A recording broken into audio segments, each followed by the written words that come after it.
इस क्वेश्चन में आपके सामने बोरोन का दो स्टेबल आइसोटोप दिया हुआ है, एक का मास 10 है, एक का मास 11 है। जिसका मास 10 है उसका परसेंटेज 90% ऑकर करता है और जिसका मास 11 है उसका ऑकरेंस का परसेंटेज 81 दिया हुआ है। आपसे पूछा है कि एवरेज मास ऑफ बोरोन, तो ध्यान देंगे सिंपली क्या करो, आप बोरोन के नंबर को आप 100 मान लो, तो 100 पार्टिकल बोरोन में से जिसका मास 10 होगा उसका नंबर कितना होगा, 19 होगा, और जिसका मास 11 होगा उसका ऑकरेंस का जो परसेंटेज है 81 है, तो उसका नंबर को आप 81 ले सकते हो। अब अब आपको एवरेज मास निकालना है, तो सिंपली क्या होगा, एवरेज मास के लिए क्या करें हम लोग, weight total by number total.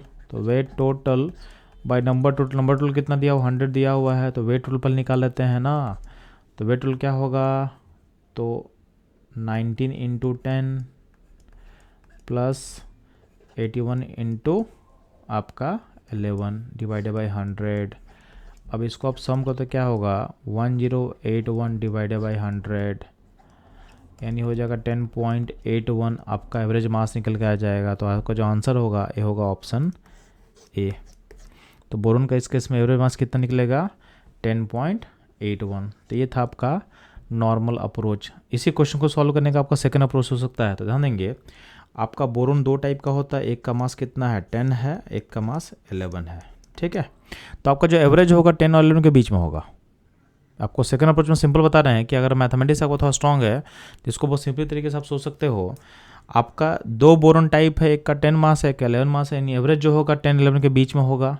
अब नंबर ज़्यादा किसका है, तो 11 का नंबर 81 है और जो इसका 10 मास होगा 19 है, यानी एवरेज जो होगा मिड पॉइंट, यानी इसका मिड पॉइंट जो है 10.5 होना चाहिए। मिड पॉइंट पे सिस्टम कब रहेगा, जब दोनों का नंबर इक्वल होता है, यानी 10 वाले का भी जब 50 होता, 11 का भी 50 होता, उस केस में आपका आंसर मिड पॉइंट होता।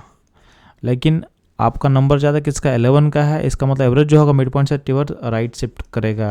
तो आपका जो आंसर होगा 10.5 11 के बीच में होगा। तो ध्यान देना, इस पूरे ऑप्शन में 10.5 11 के बीच में एक ही नंबर दिया हो, ऑप्शन ए।